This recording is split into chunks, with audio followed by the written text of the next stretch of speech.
Quantum tunneling is a fascinating process in which a particle goes through a barrier that it shouldn't be able to cross in seemingly no time, breaking the speed of light limit.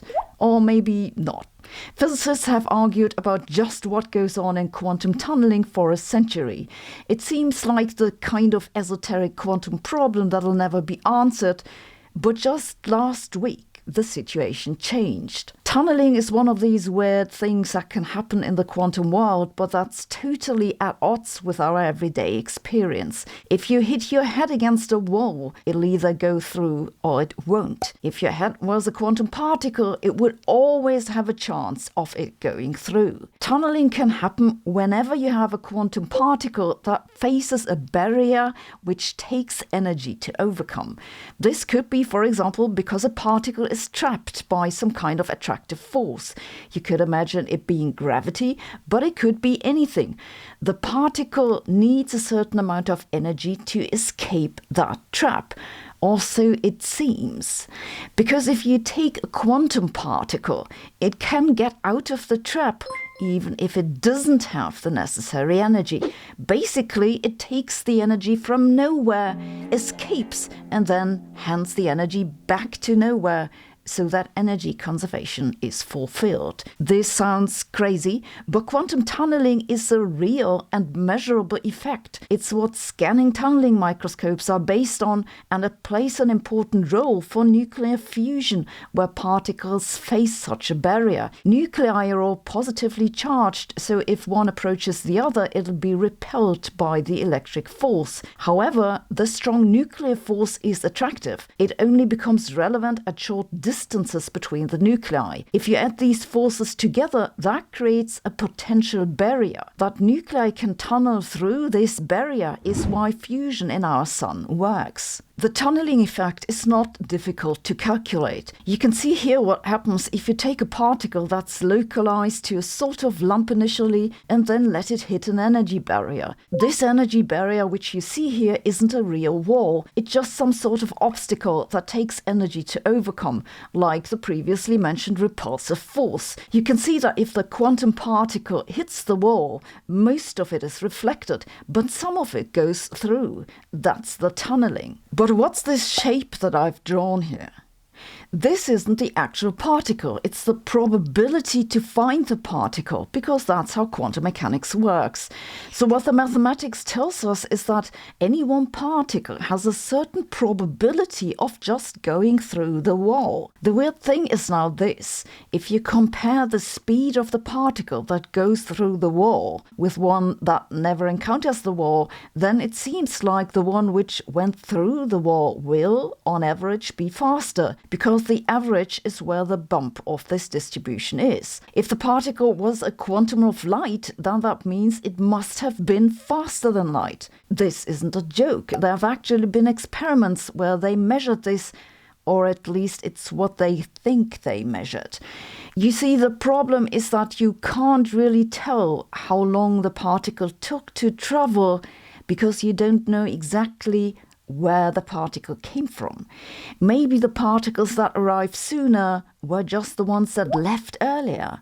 Very confusing. Now comes this new paper with a very clever idea. You'll love it. They say, look, the key feature of quantum mechanics is that all particles are also waves. This means, among other things, that they have an internal clock, because waves wave. They change periodically, like a clock. Now, you can't actually measure this waving for one single particle, but you can measure the difference between two particles. This is how interferometers work. So they say in the paper, what they'll do is to create pairs of atoms that start out being synchronized in their waving, so to speak. Let one run into the wall and the other one past it, and then compare the results. That should allow them to figure out what's actually going on. Does the particle kind of jump through the barrier with no time passing, or do they both move at the same speed, just that one takes the forbidden path, so to speak? They haven't actually done the experiment yet. The paper just explains how it would work. But they say it's feasible with current technology, so hopefully someone will do this experiment in the near future. And this might actually settle a 100 years old debate. progress is truly unstoppable. Who knows? Maybe we'll one day actually find out whether it's okay to put pineapple on pizza. Last week, I saw a lot of headlines about a space propulsion system that uses nuclear fusion. Nuclear fusion in space. Very cool. Let's have a look. So the news comes from a company by name Rocketstar Inc., which announced in a press release that they have reinvented spacecraft by releasing the world's first fusion-enhanced space thruster, the Firestar TM fusion drive. They claim that the Firestar TM fusion drive improves their water-powered pulsed plasma thruster by harnessing aneutronic nuclear fusion by 50%. Let's try and sort out the technical mumbo-jumbo, starting with the basics. What's a thruster? A thruster is a device that generates thrust, which is what rocket scientists call a force. Yes, that's just mass times acceleration, good old Isaac Newton. The unit of thrust is also called Newton. Sorry, Albert. In space, the only way we know to generate thrust is throwing stuff out of the spacecraft. You throw things out one way, and since action equals reaction, the spacecraft will go the other way. Yes, that's Newton again. The warp drive guy seems to want to get around this somehow, but I can't really see that working out. In a normal rocket, you throw out fuel as quickly as possible. The thrust you need to shoot something into space from Earth's surface depends on the size of the thing you're trying to get off the planet. But for a typical NASA rocket, it's in the ballpark of 40 million Newton or so for the first stage.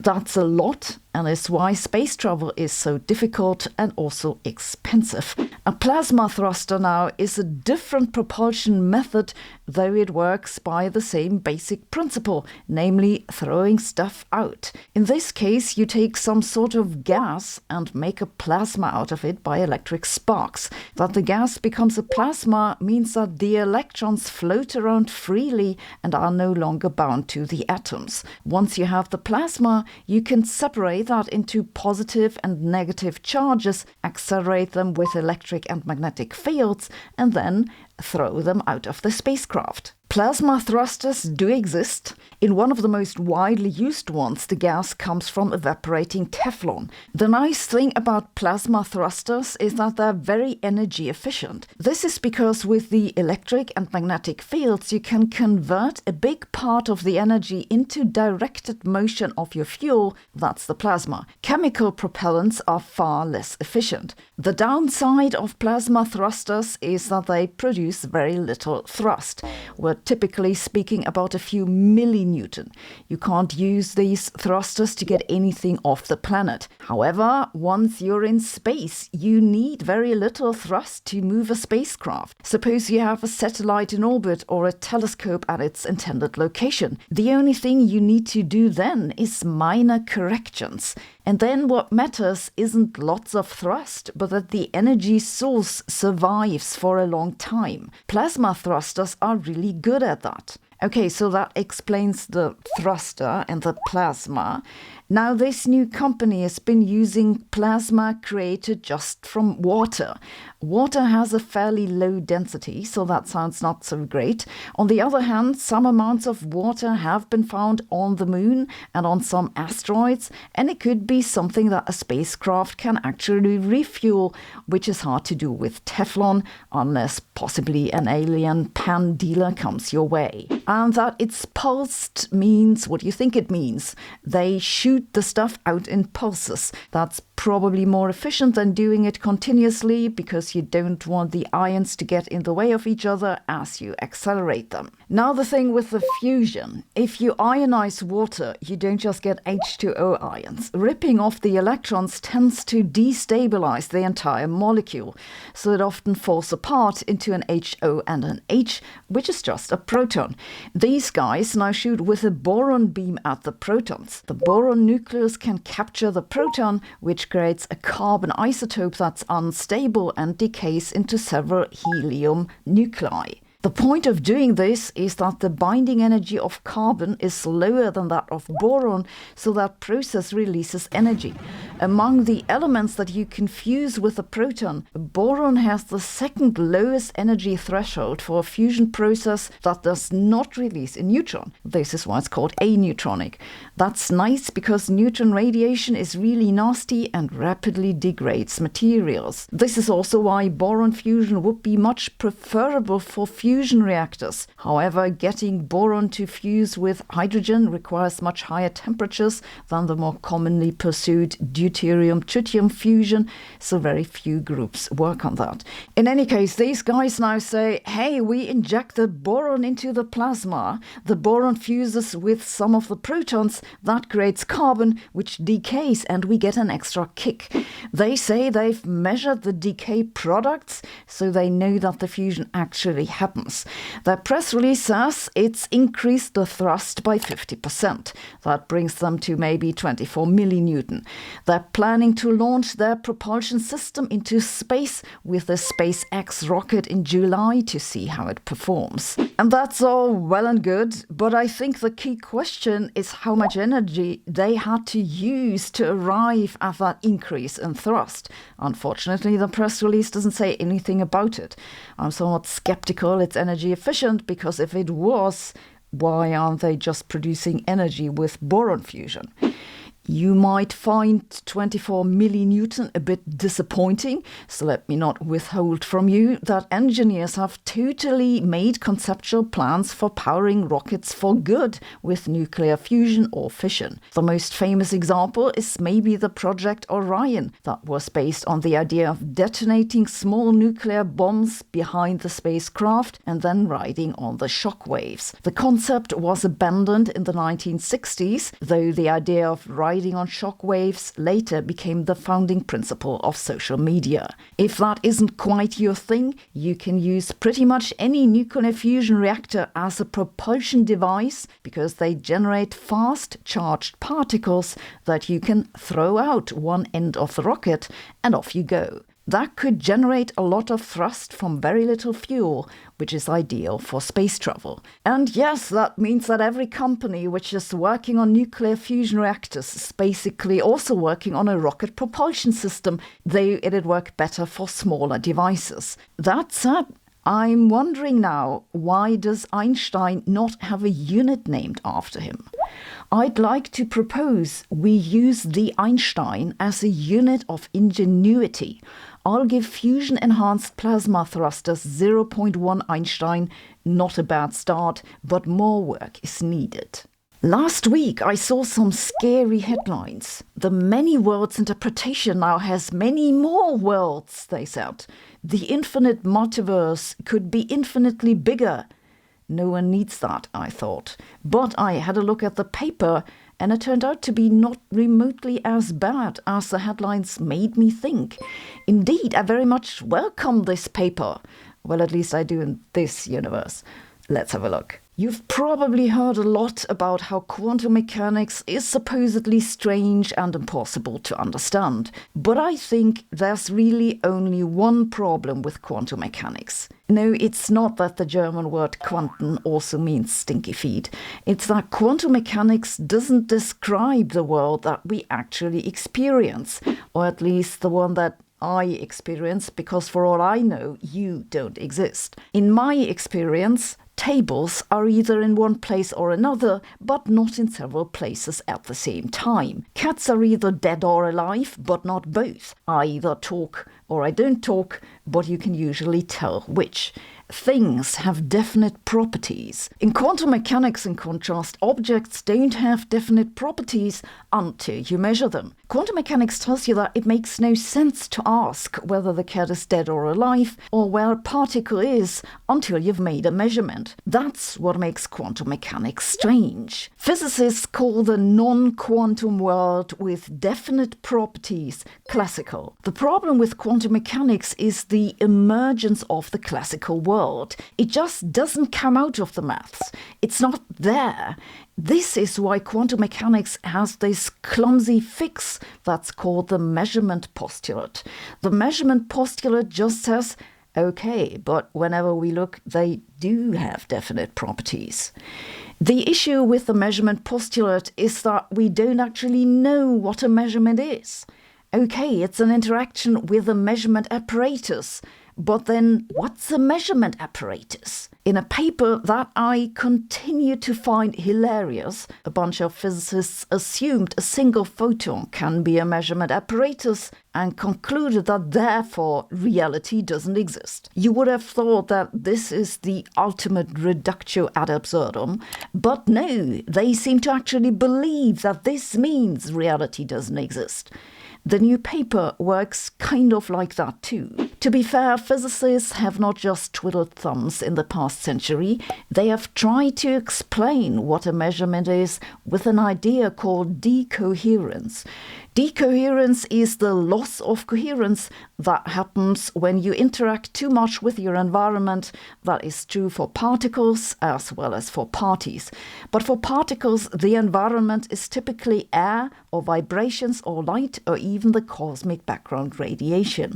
A quantum object that has decohered still doesn't have definite properties, so that doesn't really solve the problem. But the thing is that once you have specified what a measurement apparatus is and what the environment is, you can identify some properties of the measurement apparatus that don't decohere. They're in some sense stable. So the idea is that you say these stable states are the ones that we can measure. This is called environmental selection, or Einselection for short. The problem is that to even make use of this, you already have to specify which part the measurement apparatus is and what part the environment is.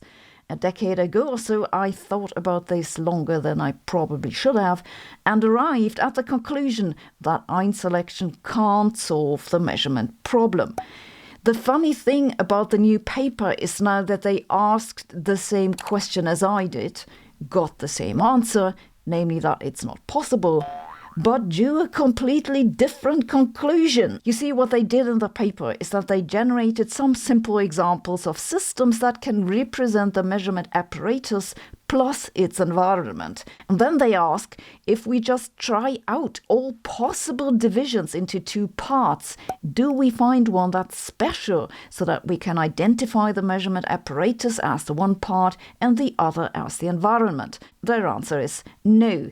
This procedure would allow many more things as measurement devices than we observe. But where I said, well, this means that this method doesn't explain what we observe, they say, since this doesn't explain what we observe, there must be other universes in which other beings measure all those other things. And that's where the headlines come from, because now you have many more worlds than even the many worlds interpretation has, because now you have many more things that count as measurement apparatuses. This is the exact same mistake that all multiverse fanatics make. Because their maths can't explain why the world is as we observe, they postulate that all their maths must be real, rather than concluding that maybe there's something not quite right with their maths. Still, I'm thrilled about this paper, because you see, I'm convinced that the next breakthrough in physics will come from figuring out just what a measurement is. And trust me, that'll be a little more practical progress than debating whether reality exists. The bird flu has spread to cattle in the United States. Inactive fragments of the virus have been found in milk. The World Health Organization rates the current risk for humans as low, but epidemiologists all over the world are on high alert.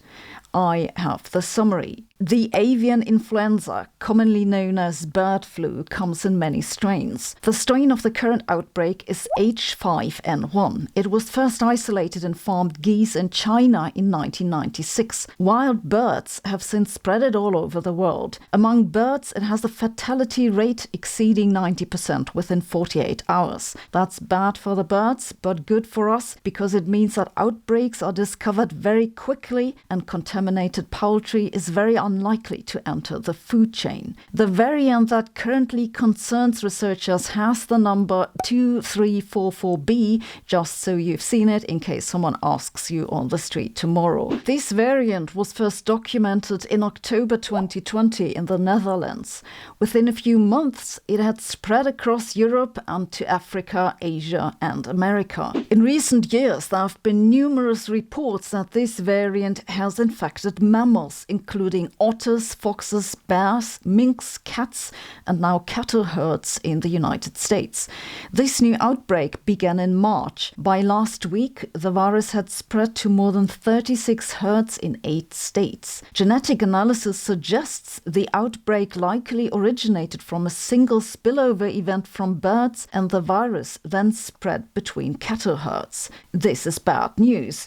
The H5N1 virus is known to be able to also infect humans. The World Health Organization has counted about 900 cases of infected humans from 2003 to 2024.